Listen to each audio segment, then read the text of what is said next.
Hello everyone, welcome back to another video on how to fix online. In today's video, I am going to show you how to fix login problems with Dollar Bank. If you are having trouble logging into your bank account, here are some fixes you can try.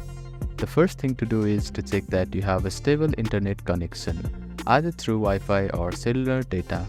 Then try logging in again. Also make sure that you are typing your information correctly. The second step is to clear your browser cache and cookies. Sometimes stored data in your browser can cause login issues. To do this, open your browser and click on the three dots at the bottom right corner. Then find the History button. After clicking on the History button, you can find the Delete Browsing Data button. Click on it, then select the time range as all time. Now, click on Delete Browsing Data and confirm it once again. After that, your browser cache and cookies will be cleared. Then simply try logging in again. You can also try updating your browser.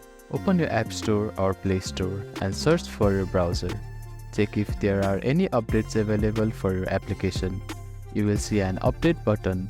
Tap on it to download the latest version of it. If the issue still persists, try accessing the login page using a different web browser or device. I hope these fixes help you to get logged into your bank account. If none of the above steps resolve the issue, reach out to the Dollar Bank customer support for assistance. They may be able to provide further troubleshooting steps and help you solve your problem. If you have any questions, please let me know in the comments below. Don't forget to like and subscribe for more helpful tips and tutorials. Thank you for watching.